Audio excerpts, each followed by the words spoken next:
Hey everybody, happy Thursday. It's Thursday today. So it's episode 4 of the Cover Band Show.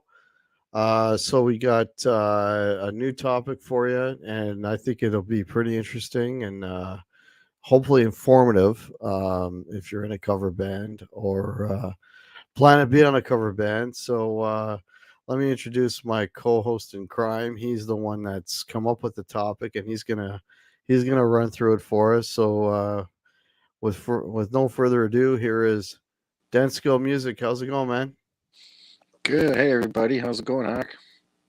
Cool, man. How's it going with you? Good, good. Merry ho ho and happy holidays to everybody. Yeah, Mary Ho Ho. That's right. Yeah, let me just say hello to a few people that have joined us. Roque Alvalenda. Frankly, in a band, a friend's band. While we're in bands, and yes, we've made friends in those bands, but yeah, it's yeah. I don't know how to answer that. Paul Lou's with us. Welcome, Paul. How are you? Happy happy Thanksgiving. Happy Merry Christmas to everybody. Iroxy Blues, how are you? Janice, nice to see you. Papa Blue, how's it going? Dwight Bailey, welcome. There's Q. Hey Q, how are you? Oh wow, everybody's rolling in here. Larry, nice to see you. Guitar Man 45, how's it going? Steve Auger, nice to see you. Chris Dura Music Channel cover band topic.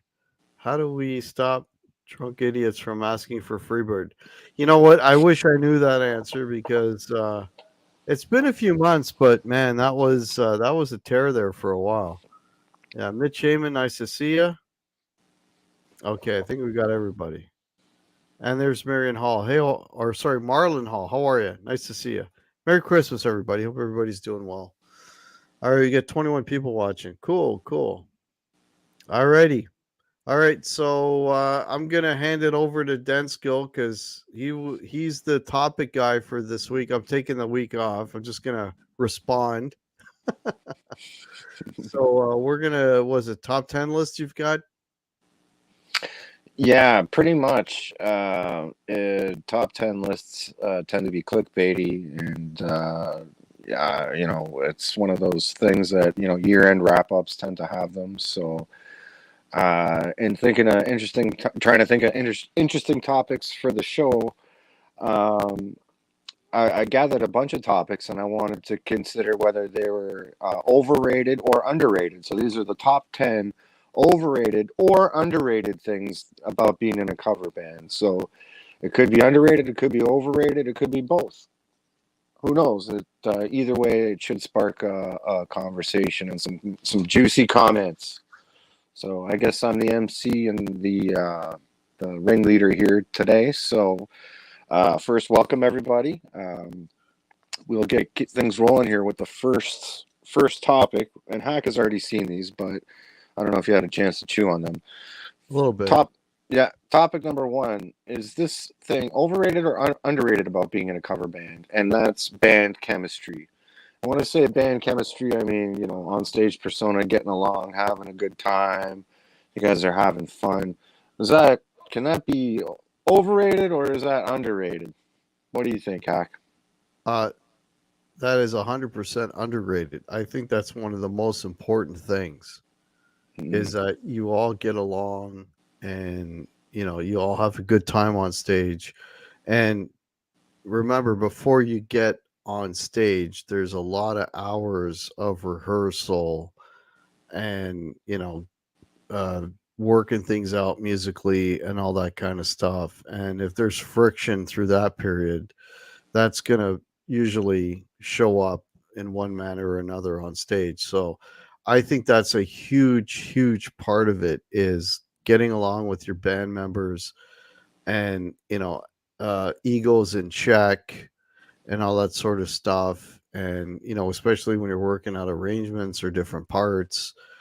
Yeah, that is a really big deal. That's super important in my experience anyway, because you don't want to be like, especially if you have like a couple of guitar players. Well, I want to play all the solos. No, I want to play the solos. No, and then getting through that, and then a lot of times with songs, you maybe have to change the arrangement for one reason or another, and deciding how the song is going to go and how we're going to start it and how we're going to end it.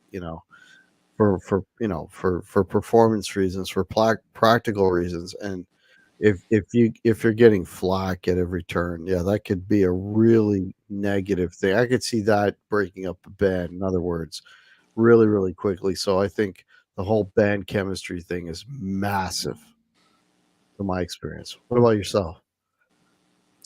Yeah, I think it's important. I think the right kind of chemistry is important. Like, there's a fine line between, like, hating each other's guts and being professional, and kind of liking each other, and all kind of being like happy, one happy family kind of thing. Obviously, you gotta, I think, being in a band, like, at the very least, don't hate each other.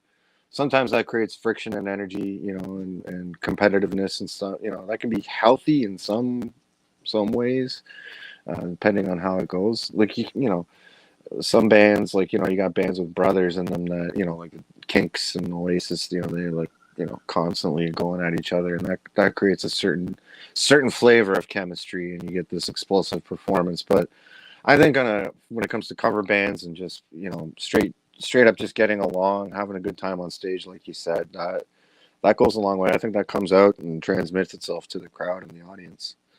We have any one quick thing is, by the way, for the audience, uh this is a top 10 list, but these are actually not top anything. They're not in any particular order. So I just put them all down in the list.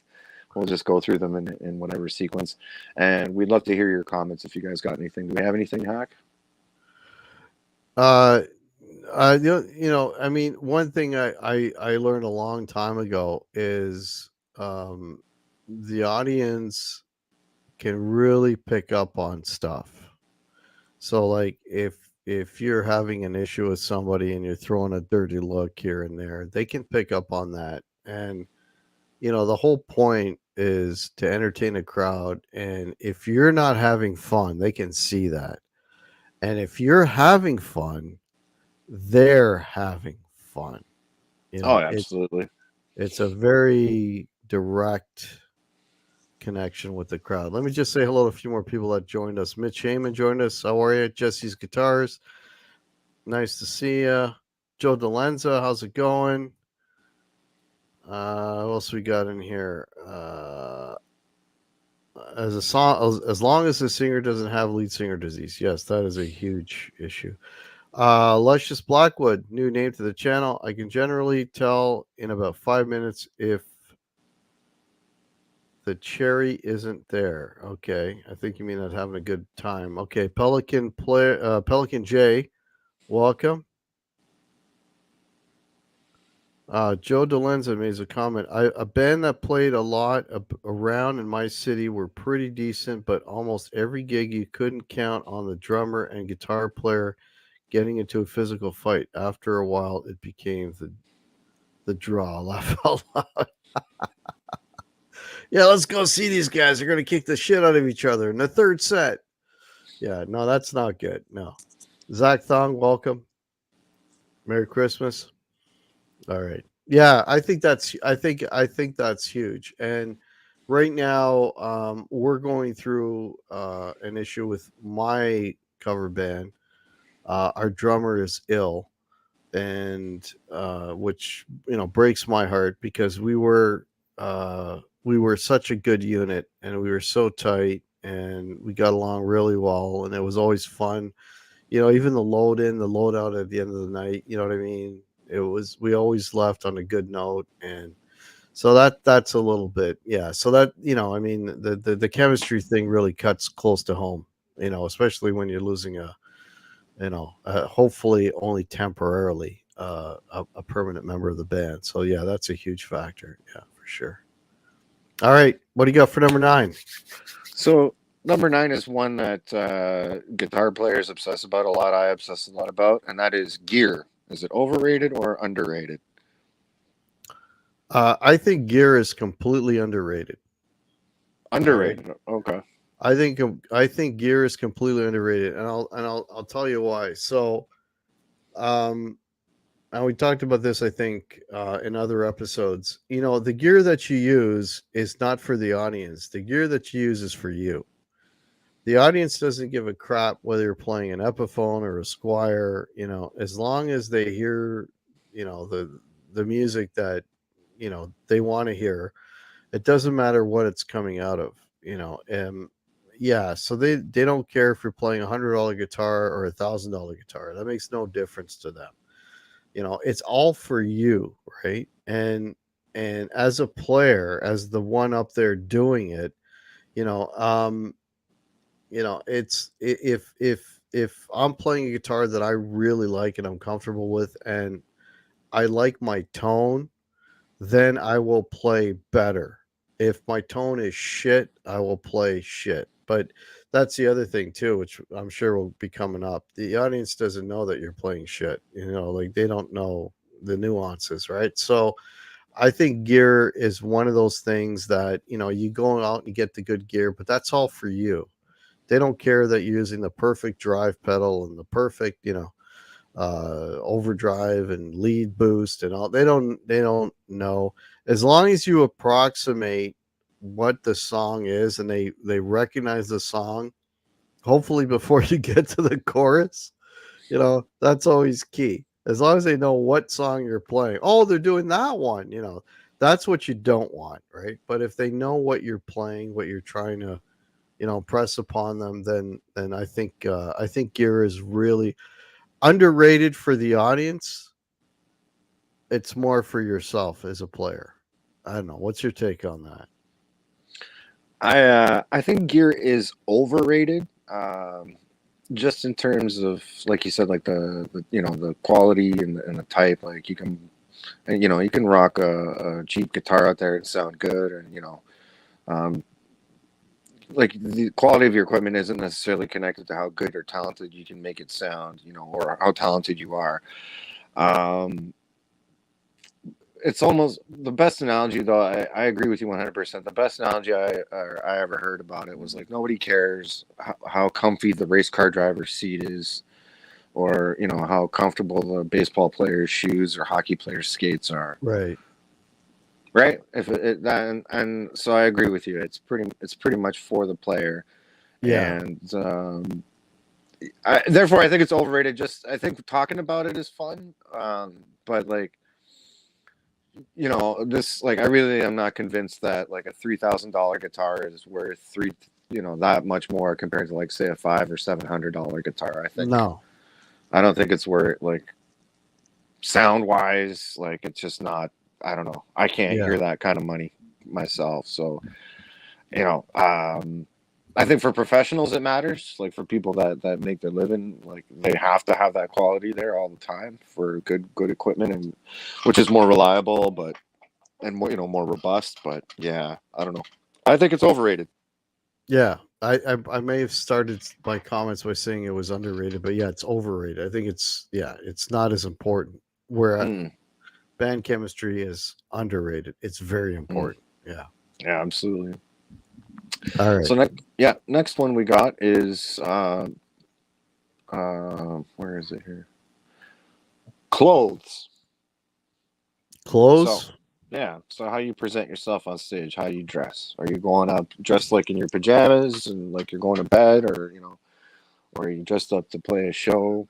How is clothes or your getup um, overrated, underrated? Neither. It doesn't matter. I I don't know. Like, This is because I mean, it. I mean, you know, if you go to the extremes like pajamas, yeah, then it's important. But the thing is, you got to. I mean, it.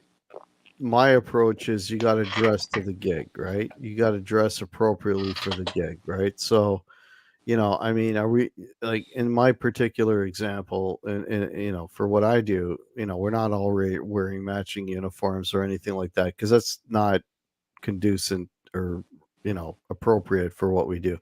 But some you bands it can't. is though, right? Yeah, so I guess it is. Like you're not going up there dressing like you just got off the bus. Like you can't look like a slob, right? Like So you got to have some degree of professionalism in your appearance, and some cohesiveness, somewhat. You know what I mean? In other words, everybody's wearing white and you're wearing black or something. I mean, everybody's got, I mean, my gigs, everybody's wearing jeans but everybody's got like a decent shirt on or whatever. And it depends a lot on the venue too, right? Like some venues are, you know, like I, uh, in for what we do, you know, even when we play like Rib Fest and stuff like that, very rarely will everybody show up in like, cargo shorts and cut off like shirts. Like nobody does that, right? Like we all dress decently, you know. So, that's just to kind of respect the event and respect the audience. So, I don't know if that falls into the criteria of underrated or overrated, maybe underrated a little bit, you gotta, because if you see a bunch of guys playing and they look like they just fell out of bed, then it's like, yeah, these guys don't give a shit. You gotta look like you at least give a shit. So I guess that's the criteria. Dress well enough that you look like you care. You know, and dress appropriately for the venue that you're at, because you're gonna be playing. In my case, a rib fest, then you're going to be playing like a fancier place, like you got to dress, whether basically dress as if you would just attend the place. You know what I mean? Mhm. So be on at least the same level of dress as the patrons, if that makes any sense. And if you're at that point, you know, and I think that's just a I don't know, I mean, I'm an old guy, old school. That's just kind of a respectful thing. Right, right.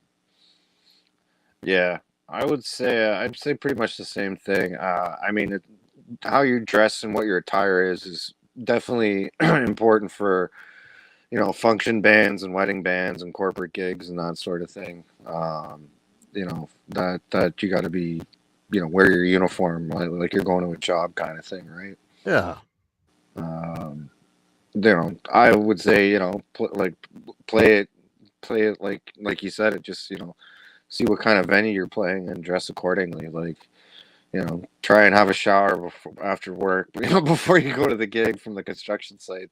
Like, don't show up with drywall in your hair.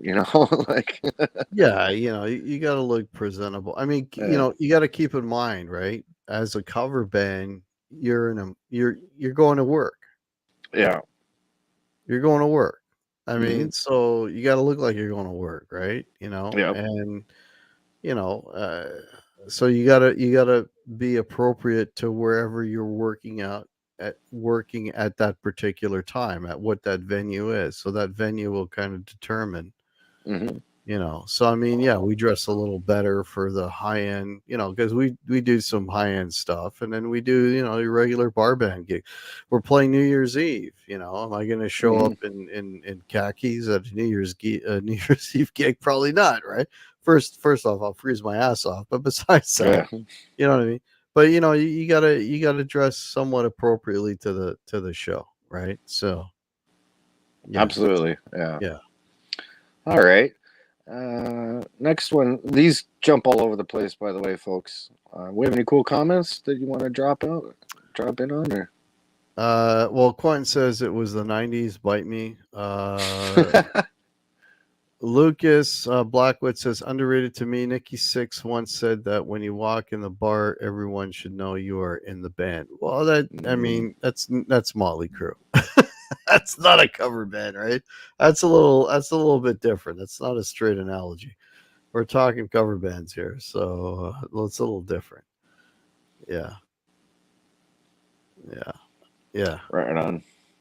Cool. Next one then is this overrated or underrated? Is repertoire. Oh, So so is huge. repertoire overrated or underrated? Okay, that is your meat and potatoes right there, right? Mm, So we're talking like set lists. I mean, Yeah, that is the most important thing, probably, I would say, overall, right? You're showing up to a bar, you've got a whole mix of different ages and different musical tastes, and infinitum, right? Every just goes on and on, and you have to be mass appeal, right? I mean, I'm a huge Kiss fan. I love Sabbath. I love Rush. But if I walk into a bar and I play those songs, I'll never play that bar again, right? You know what I mean?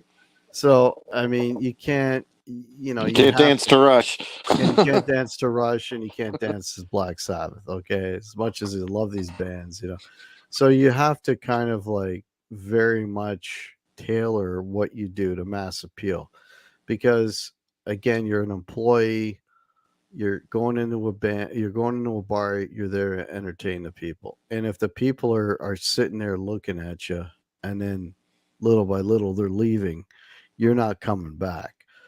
So the idea is whenever you show up, doesn't matter if there's 10 people, 20 people, 30 people, 100 people. You're doing your job when everybody stays.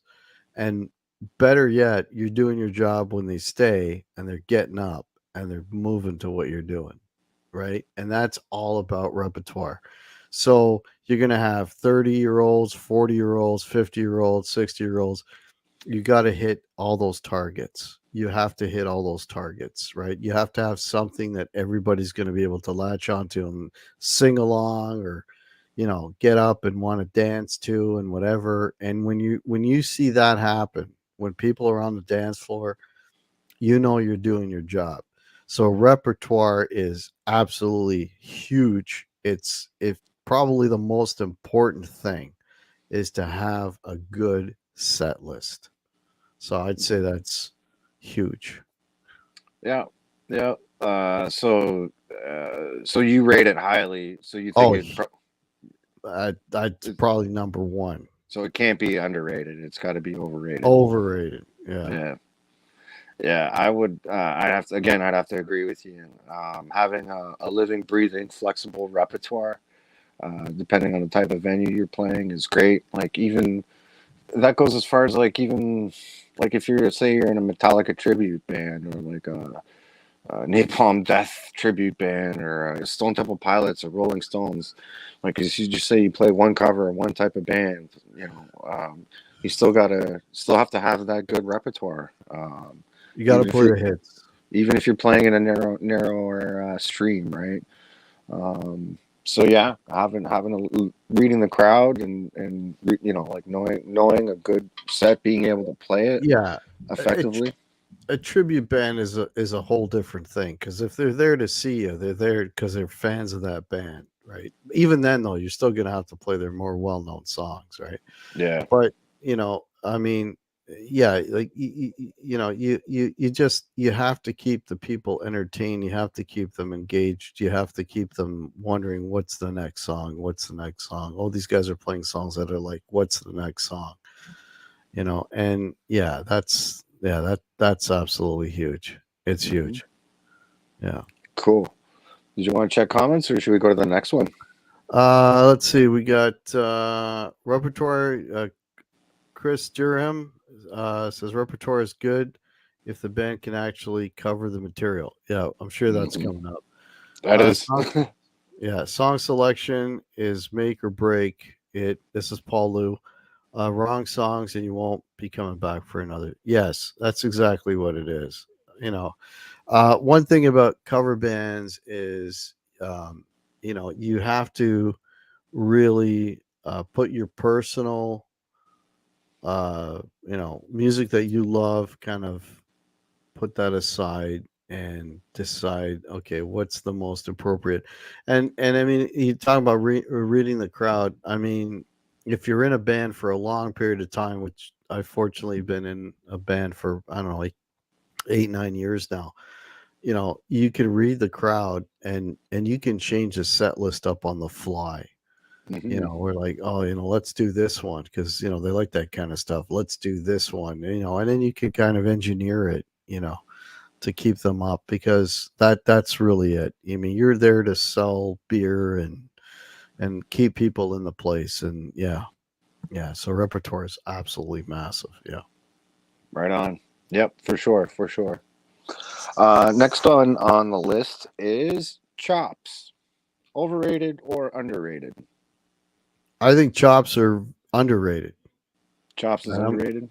I'm gonna get shit for this, but here's the thing. So this sort of getting back to one of the comments earlier about being able to play the songs. So why I say it's underrated is, um, if you can play Eddie Van Halen and you can, you're that level of player in a cover band, nobody gives a shit. Okay, can you do Brown Eyed Girl? Can you That's do I find that tricky to play, man. Those double stops, to be honest. Well, I mean, I do all the arpeggios and that, whatever. But you know what I mean. But it's still, but the point is, like, like, because I see some guys not even playing their arpeggios. I'm like, come on, man, play their arpeggios. Anyways, but it's like nobody cares, right? Unless you're in a Van Halen tribute band, then man, that's really important. Yeah. But if you're in a cover band and you're playing to, a 50-year-old, a 60-year-old, whatever, they want to hear their 80s songs or their 90s songs or whatever. The chops you have to have. So just so that I don't get a lot of hate, but you got to have the chops to play the set list that you're playing, and you got to pick songs that are in your wheelhouse that you can deliver, right? So, as much as I love Rush, I can probably play like two or three Rush songs and do them justice, okay? But nobody gives a shit about Rush songs, right? Even though I love Rush and I would love to do Rush, nobody cares, right? Because you can't dance to Rush. So nobody cares about my chops. Nobody cares about my big extended solo that I play on My Sharona or whatever, as long as I play, something that is within the song, within the context of the song, and makes, and hits all the targets of that song. So, if we do a ZZ Top song, yeah, I'm gonna play the Billy solo. If we do, but again, the song is the king, right? And as long as you can play that song well, and your band, because believe, we bring in, we try songs all the time. I was like, here, let's try this song. And, we play it a rehearsal and it doesn't quite, no, we can't quite do that one justice. Okay. Then the next one comes in. You got to play to your ability. Now, I am not a fantastic guitar player. That's why the channel's called Guitar Hack. So I stay in my lane. This is what I can do. And we pick songs that we can deliver and we can do a decent job. I mean, you've seen our gigs, you know what I mean, right? We stay in our lane, we play what we play, but we play it well because we stay in our lane and it's all music that we know is going to work. So, yeah, the audience doesn't care. I mean, I've done crazy guitar solos and I might have one kid come from the back and say, "Man, that was really good." Nobody else gives a shit, right? Nobody cares, right? So chops, I think, is really overrated in the context of a cover band. Now, a tribute band is a whole different story. You got to Hold on, you play. said it was underrated before. Now it's overrated. Oh, underrated. Oh no, overrated. It's overrated. Sorry, my overs and unders are. It's overrated. So if you're in a tribute band, then you got to play them note for note. And then in a tribute band, it's important. But Yeah, in a cover pressure's on. band, you're gonna play a variety of material as long as you can play that material and you have the chops to do that specific material, you're fine. But nobody cares about guitar solos. Nobody cares. You know, that's Small, my very small minority. Yeah. yeah. Like one kid from the back. Hey man, you played that. Nobody cares. Yeah. Your take on that? Yeah. Um. Well, I think chops is overrated because I think you don't have to be the best guitar player or singer or drummer to be in a cover band.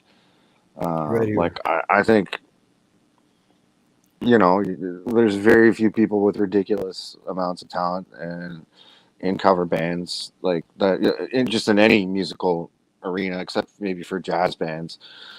So those small percentage of people with exceptional level talent are probably playing in multiple cover bands. So there's not, like I've played in cover bands with like phenomenal musicians, but they're always playing in other bands. So, or they're just doing it for fun or money or whatever. Yeah. Because there's not much musical satisfaction, right? In something like that. Um, but I think it's about being right sized, like having enough chops to play the material that you've selected. Like, so just Right. being right sized, just nothing more, nothing less. Obviously, if you're playing Van Halen material, You got to that's a play it right. Whatever you you got to play, you play. got to play it right. Yes. That's you got to get at least in the zone. Yeah. And for some things that are very particular sounding, like Van Halen, or if you're doing a particular, like say something like a Journey solo, or even a solo from Nirvana, like you've got to nail that, like Yeah. like from a Nirvana tunes. So yeah, something you said earlier made me laugh. It should be a new hack shirt. It should say "Play the damn arpeggios." Um, Yeah. I just read a comment here. Chris Durham says chops are more than just solos. Yes. yeah, Being able to absolutely. play Rhythm, diverse grooves is extremely important for the guitar. Yeah. Well, I mean, totally. if you're in a cover band, you're not soloing all night. You're 99% of the time you're playing rhythm, right? So yeah. But my point is that, um, you got to, whatever you decide to play, make sure it's in your wheelhouse. Okay.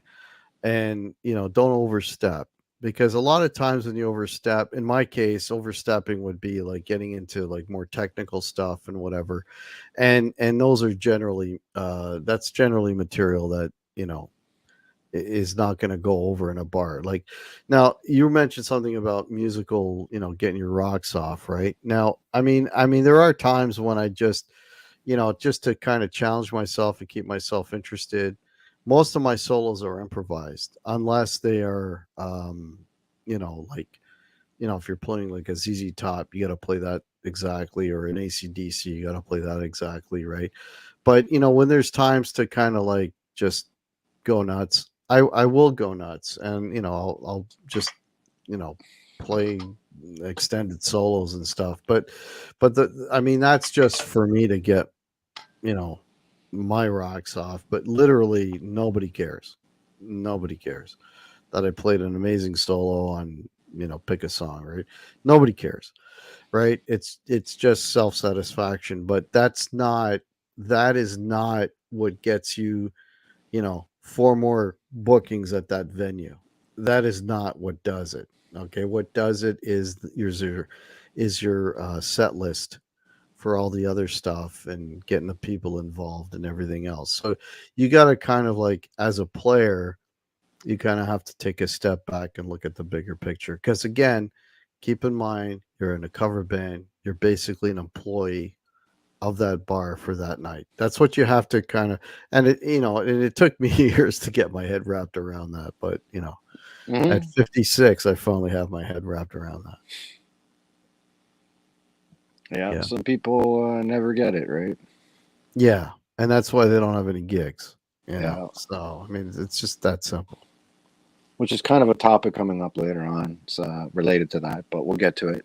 All right. The next one is presentation or stagecraft. Things like lighting, smoke shows, having a backdrop behind you, that kind of stuff. Would you say that's overrated, underrated? How important a part of that is? How important is that to being part of a cover band? Well, in my situation, it's overrated, Mm. because most of the bars we play, there's no backdrop. Certainly, there's no smoke. There's no lights. There's nothing. It's just, So how you sell the band presentation wise is, you got a lead singer that is, and he's very good at it. Basically, his one liners between songs and getting everybody involved and all that kind of thing. And you basically just up there having a good time. I mean, look like you're happy to be there. Look like, you've played the song that you've played 100 times before look like you're excited that you're playing it like the first time, and just be and just enjoy the moment and be in the moment. And that's really in terms of presentation for what we So do. just, That's just presentation, just talking smoke and mirrors, just lights and all that shit. nah, that's You're that's talking. overrated. You're going off to another topic. Oh, okay. Uh, Well, overrated. Yeah, in for my perspective, I mean, I'm not putting on a big show, so yeah, I can't. Yeah, yeah. So I think for some bands it's a big deal. Like I've seen, I know I met a guy recently that does tech work and like he's like a rigger basically for a couple bands, and all the light he's talking to me about how the lighting rig has its own MIDI and its own computer, and it hooks into other computers and other interfaces just so they can synchronize everything with the show and the triggers and everything. Like he was explaining to me, like they run networks and stuff like that. Like maybe right. to get the lights, and so I think it's a big deal for some bands, for some cover bands, like big, maybe Disney bands, production bands, bands that play on cruise ships and that sort of stuff. Yeah, Probably a bigger deal for guys like that, for bands like yeah, that. But yeah. Little bars, it's not really a yeah, factor. I mean, but yeah. you know what? If you have all that stuff, I mean, I don't think that makes up for what the stuff that I said earlier. Like, even though Hmm. you have all that stuff, everybody's got to be up there having a good time and, bringing the crowd into it. I don't think one kind of compensates for the other. Cool. All right. Yeah. That's sort of bridging another topic that I have coming up later on. But Okay. we'll get to it. Um, Next one is sound quality and volume. So, how important is your actual sound quality and the volume itself?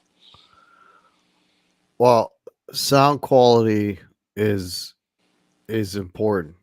Um, you know, in terms of, hearing all the instruments and having a good mix. And,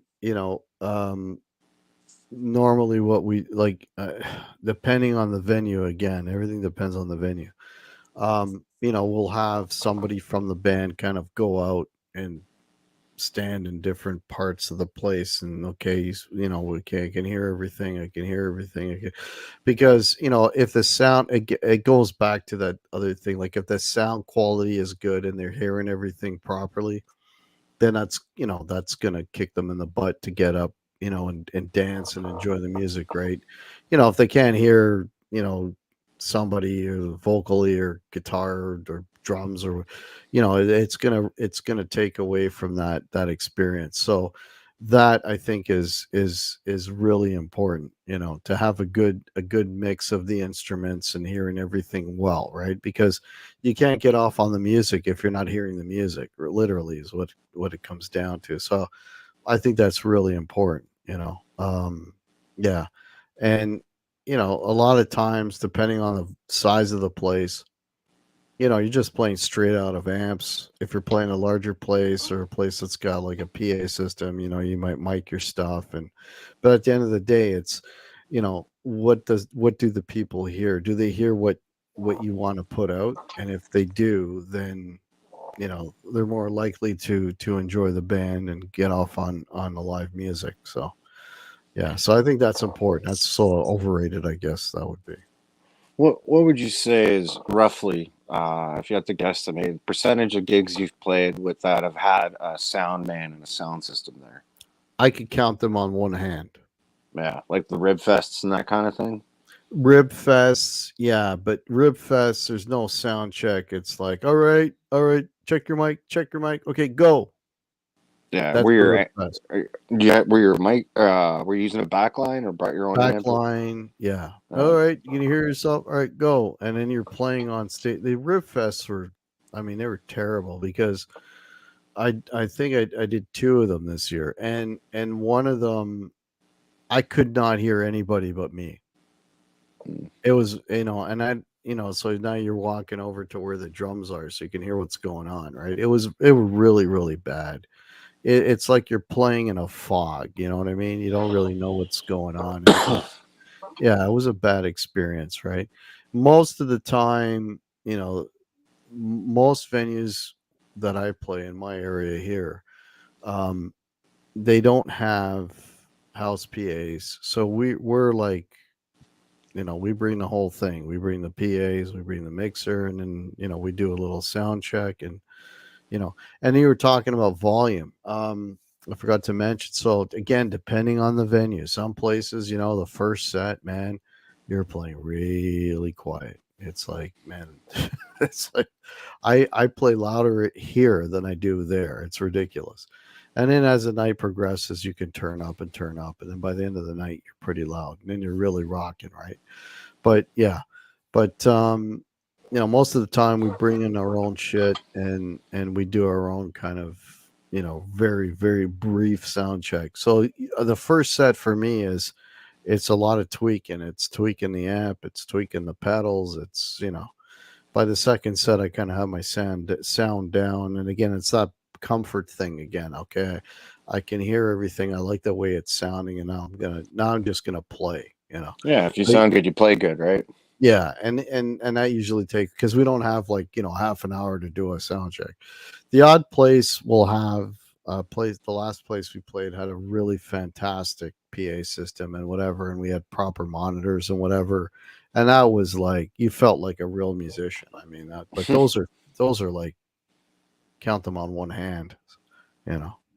Yeah. Yeah, Yeah, usually places are finishing their dinner hour, and the yeah, music starts exactly. after, and, Yeah, and or what their dinner kills me is, service. they complain about you being loud, and then they turn on their house music is louder than you are. I'm like, what the? But Yeah, that happens. Yeah, yeah, yeah. It's the sound quality and volume thing. It's probably one of the most important ones on this list for me. It's like been the biggest pain in my ass.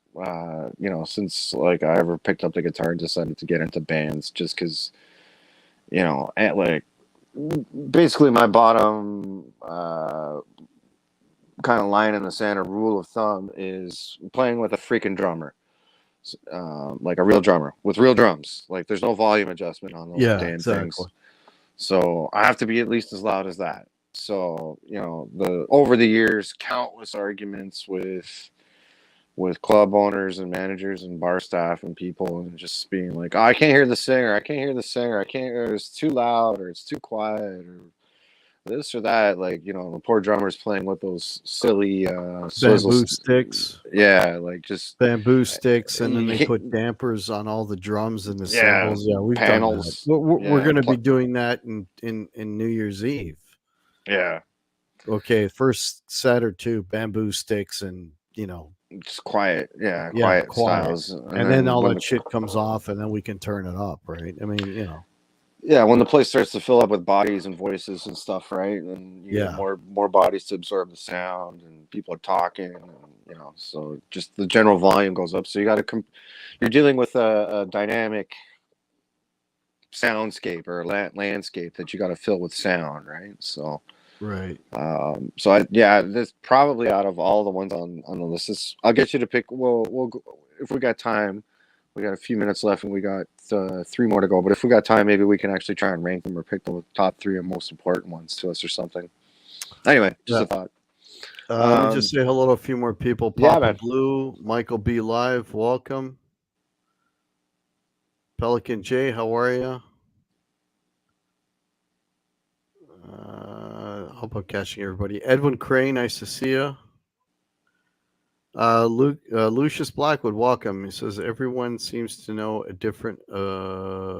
have a different opinion. What sounds good and what's too loud, and that makes it tough to Hmm. get right. Always a compromise. Yes, yeah, that is true. Very well said. Yep. Yeah, that's a problem. You get somebody from the. I mean, I've had this happen. I've had people from the bar staff come up and say, "Oh, yeah, you guys are too loud, and you turned it down." And then I'll have people that came to see the band, and they're like, "Can you guys turn up? We can't hear you." I'm like, "Well, go tell her."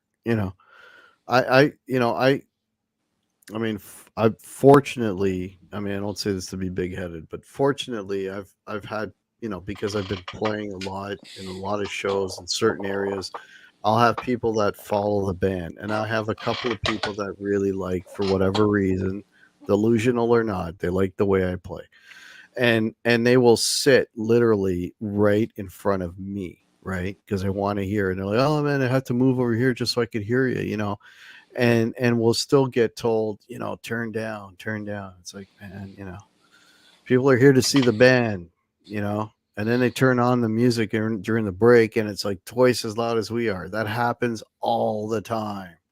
It's ridiculous. But anyway, Hmm. yeah, Yeah, absolutely. Want to move on to the next one? yep, fire it Sure. up. A lot of these are fucking softballs, basically. But next Yeah, one yeah. is promotions. Things like having a website, Facebook page, having a YouTube channel. Overrated or underrated for having a cover band? That is, I think, very important. Yeah. Yeah, I think that's really important. So, you know, like we, you know, the gigging band that I have, we, you know, we have a Facebook page. We're always posting upcoming shows. We'll get an interaction. You know, this, I mean, this is all stuff that happens from years and years and years of doing this, right? But you know, you do develop an audience, okay? And you'll have people that, oh yeah, yeah, well, great, you know, you're playing in my, you know, bar. I'm going to come see you and all this sort of thing, and then you get a little bit of a dialogue, you know, on Facebook, and then, you know, you'll go to the show, and you know, you'll see, you know, maybe, you know, a table or two of people that reserve tables just because they're going to be there, and that's like, that's huge. I mean, that you can't put money on that. That's amazing. That's such an amazing feeling, right?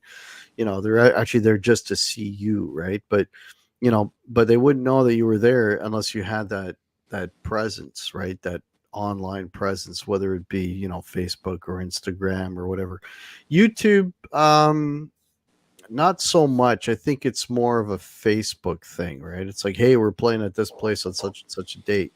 Because the other thing is too, like, some bars are better than others. Some bars will promote your gig, Hmm. some bars don't, right?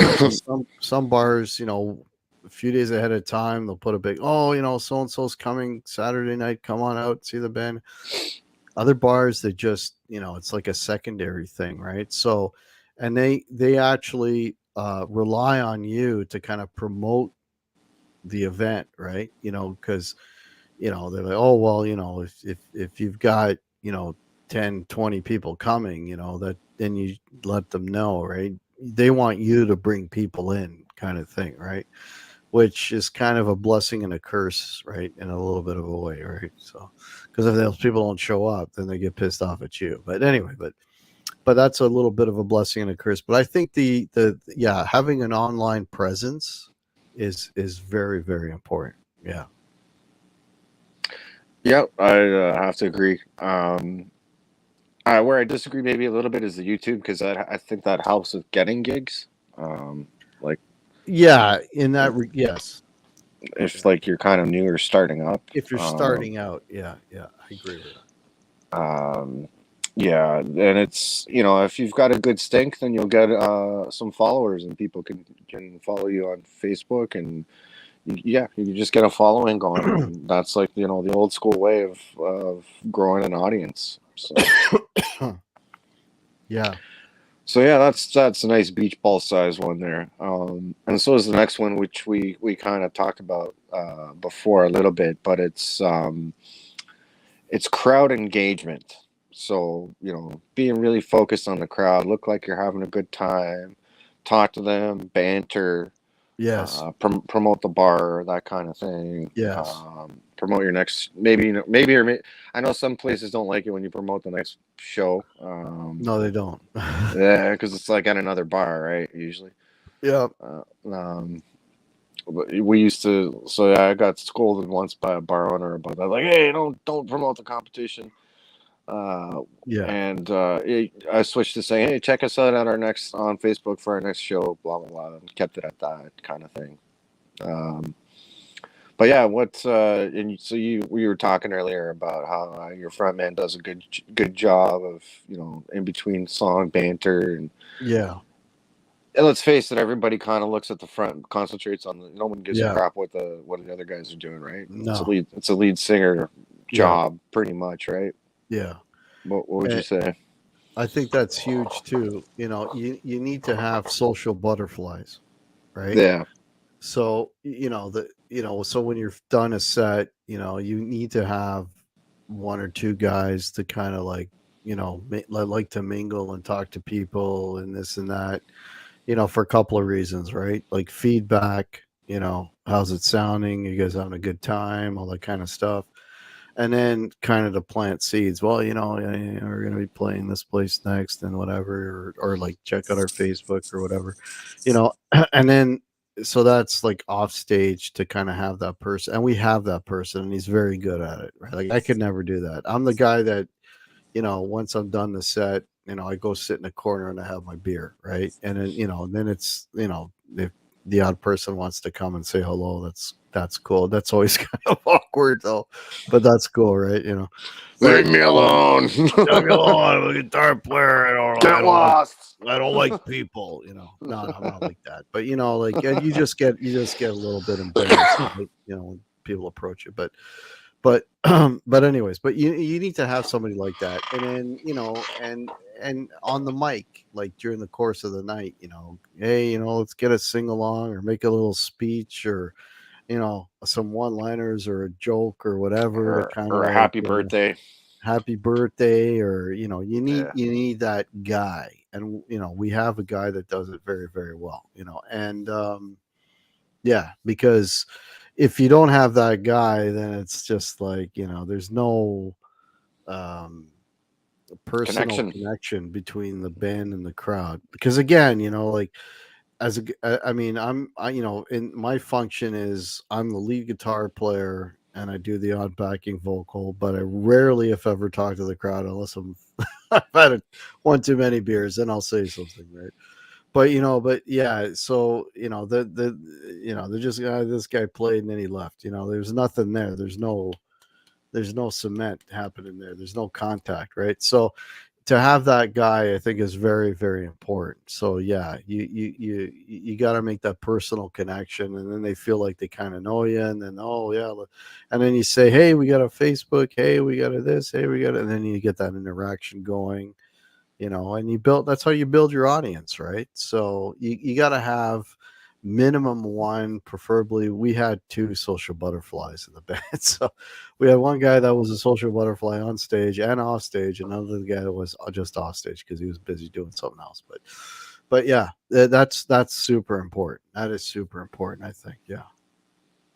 Yeah, most definitely. And so we got in the time left, we got one last topic here. It's another pretty easy one.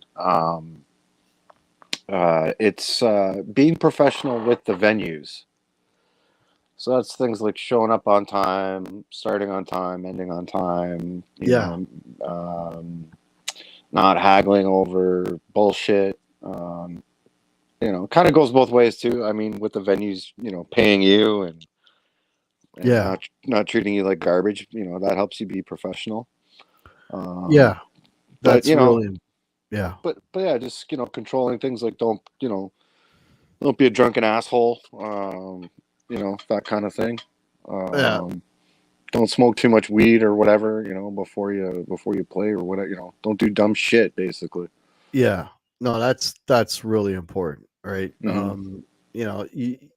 The again, we have the one guy who kind of he's the mouthpiece and he talks to the bar owners and this and that, whatever.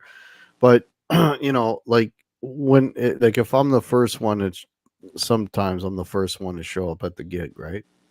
And then I'll immediately, okay, who's, and then I'll talk to the manager. Hey, is it okay if I load in my stuff? Oh, yeah, yeah. Just be very courteous and If they don't want you loading in and they want you loading it at a certain time, and you do that, if you're going to do a sound check and, can you only do it? Okay.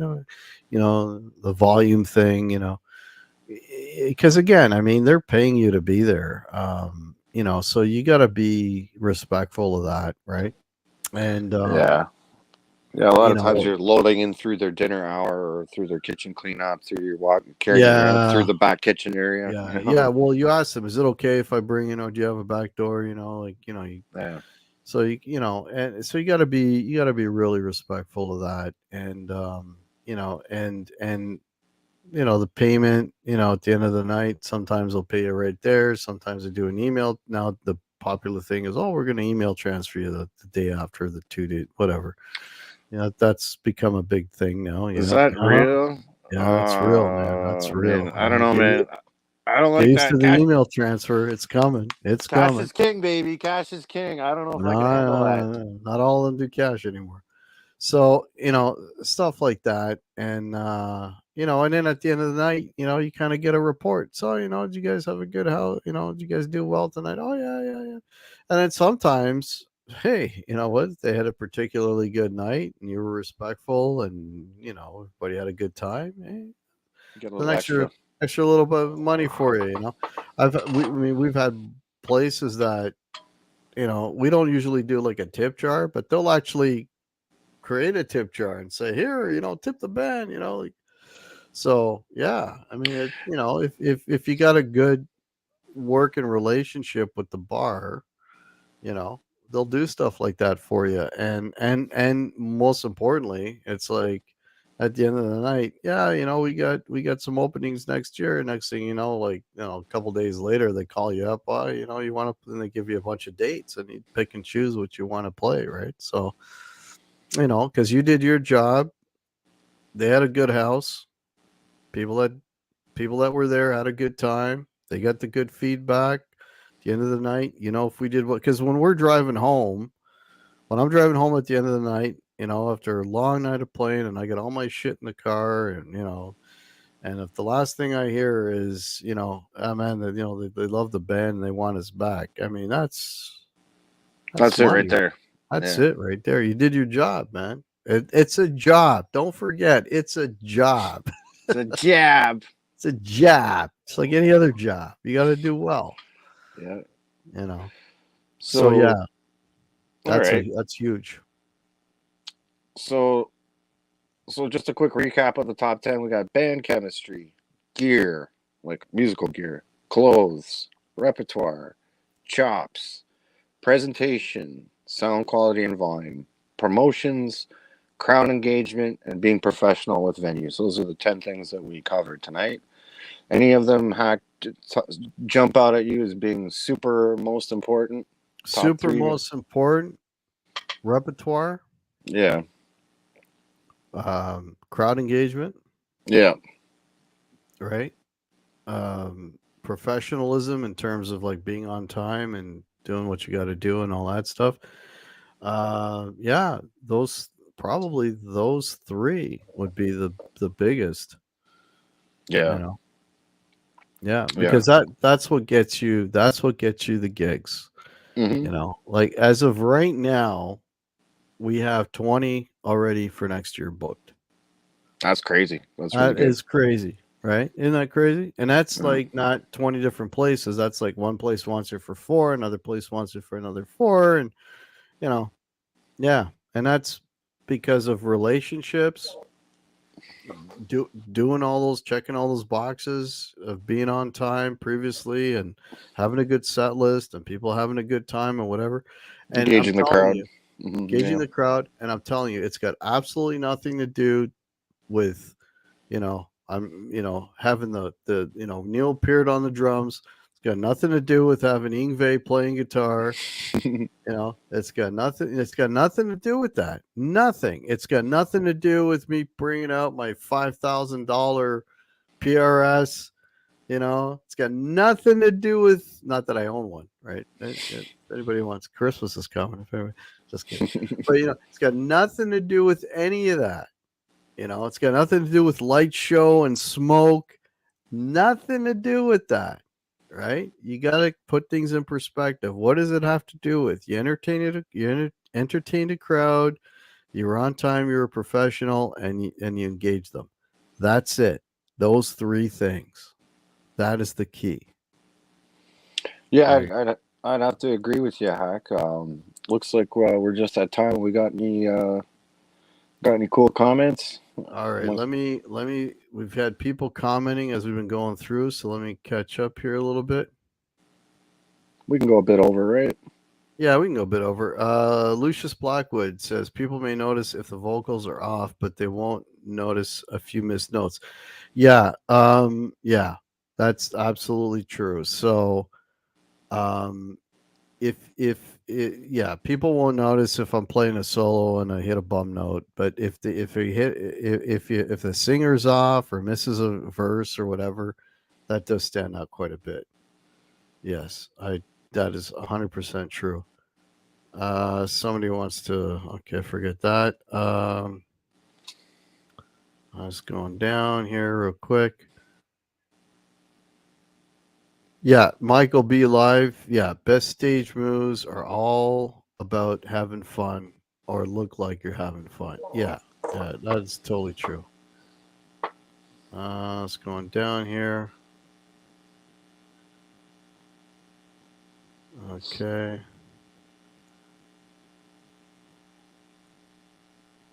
Pelican J says, I hear biting the head off a bat is memorable. Yeah, if you're Ozzy.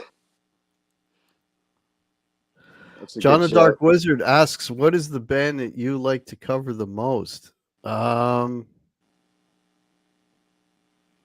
the bands that I would like to cover the most are the bands that I don't see. This is why I have a second project, right? Like, if you want to get your yayas out musically, have a second band.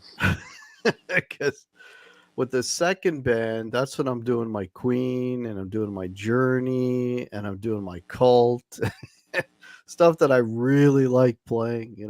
So a second outlet is great for that. That's where I get my musical yayas out. That and writing original music, which I have another song that just came out this week. Check it out, my original music playlist. I got 20 songs on there. Denskil Music, wrong way. Denskil Music is my bass player and record producer. So yeah, check out those originals. So that's how I get my musical yayas out, is doing that stuff. I'm just kidding. Yeah, catching your hair on fire would get noticed. Yeah. Quentin James Guitar Hack thinks about drinking and playing. Yeah, so you got to watch that, right? But it's easy to watch because you have more than two beers and the police pull you over, you're gonna blow over. So that kind of takes care of itself. Hey, Clive 54 is with us. Welcome. Merry Christmas to you. Merry Christmas to everybody. John the Dark Wizard says there are those bands that drink on stage and incorporate that with their performance. Okay, I am guilty of that. I literally have a beer holder on my mic stand, which so when the between song rapping is going on, I'm usually taking a swig of beer. Uh, Sometimes it's just water. You know, I have a cup holder on my mic stand. So does it look professional? Probably not. Have I gotten shit for it? No. But a lot of times, literally, it's just water with a little bit of lemon because I need, you know, you sweat a lot up there, especially if there's strong lights. And yeah, that's basically it. Picks and Paints is here. Welcome. PRS Fund, Paul Lou. Thanks, buddy. That'll do it. Yeah, yeah. You know what? At the end of the day, we talked about this before. Like, if you want to be in a cover band because you want to make a lot of money, uh, not gonna happen. Like, Well, you could join a cruise ship. oh yeah, You go audition for Disney or theme or whatever theme park or yeah. amusement park But you got to be or good to do that. I don't production qualify. bands. I don't qualify for those jobs. Yeah, no, So me neither. Yeah, no, you got to be really good to do that shit. No, I mean, we mentioned this, probably right from episode one. I mean, it's something that you just got to enjoy doing. You got to love it, and you got to put your personal, sort of music snobbery aside, and you're there. You're basically McDonald's, right? You're serving Happy Meals to people, right? You know what I mean? You're not serving, like, Gourmet shit. gourmet shit. There's no rush. There's no Sabbath. There's no priest. There's none of that, right? You're serving Happy Meals, right? So if everybody's happy with the Happy Meal, you're doing your job. And all you got to be able to do, technically, musically, is put together a Happy Meal, all right? And if you can do that and, well enough, you'll be all right. You want to get your rocks off musically, you know, do it in another project. Like, get another band together with a bunch of music nerds and play the shit you really like. Or, if you want to write original music, you know, like I do, put that stuff out and, hopefully somebody will listen to it. But you know what I mean? But that's all, that's not part of this. This is just, you're going to work. And like I said, the reason why you got to love it is, I mean, there's a lot of memes of this on YouTube. You bring in $5,000 worth of gear, and you're going home with, if you're lucky, $100, right? Which will cover your gas, and if you get some Just your bars, gas. some bars will give you a sandwich and a beer. So now you're ahead, right? So $100 is just for your gas, and not the beer and the sandwich. But so that's basically it. You just do it because you love it. For me, it's, if I'm up there and I'm playing, I mean, the most lame song you could think of, like Sweet Caroline, and I got a whole bar full of people singing along to it, and I'm playing that thing, and I'm just like, you think about it, like, you're playing the most Mickey Mouse shit on the planet. You're serving like the most basic Happy Meal, and you're making this entire group of people happy. Like, holy shit. Like, that's fucking awesome. Yeah, it's I pretty don't good. I don't care Can't that I you can't I you know, can't I think of don't a care better way that to I'm spend getting your time, right? yeah, I don't care that I'm getting paid dog food to do it. I just love doing it. I just love making, I mean, it sounds corny, but it's just about making people happy and putting them in a good headspace. Like, Yeah, we got a New Year's Eve gig coming up, dude. I'm going to be playing 5 sets. I that's crazy. mean, dude, I hope you I guys are mean, getting paid for that.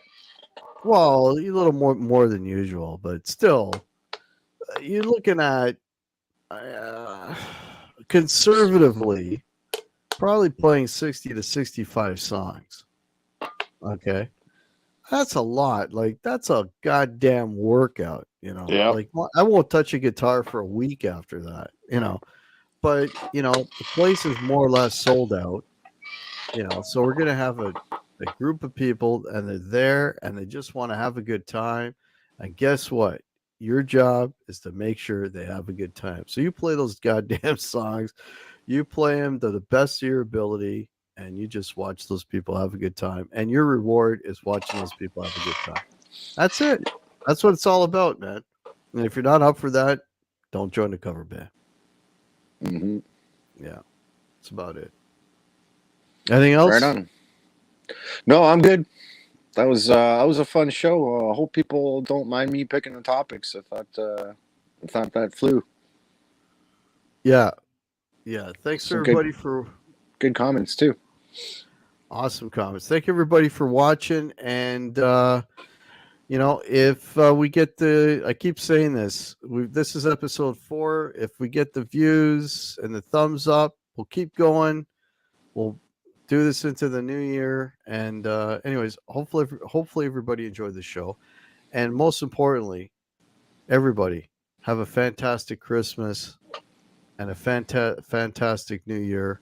And before we close, anything coming up on your channel, Denskil? Uh, looking to put up some more videos about some microphone preamp stuff. I'm going to do a shootout between microphone preamps and an aux box, and just straight direct mics once I get my bloody audio digital interface working. So, Denskil 2023 will have some new production values and lots of new music coming. So, stay tuned for that. Now, not because we're related, but he's a much better guitar player than I am. So check out his channel. The link is below, by the way. And on my channel, next Wednesday, I will have my partners in crime, Martin Popoff and Pete Pardo. We were going to be ranking or picking our favorite top 5 albums from the incredible band Nazareth. So check that show out.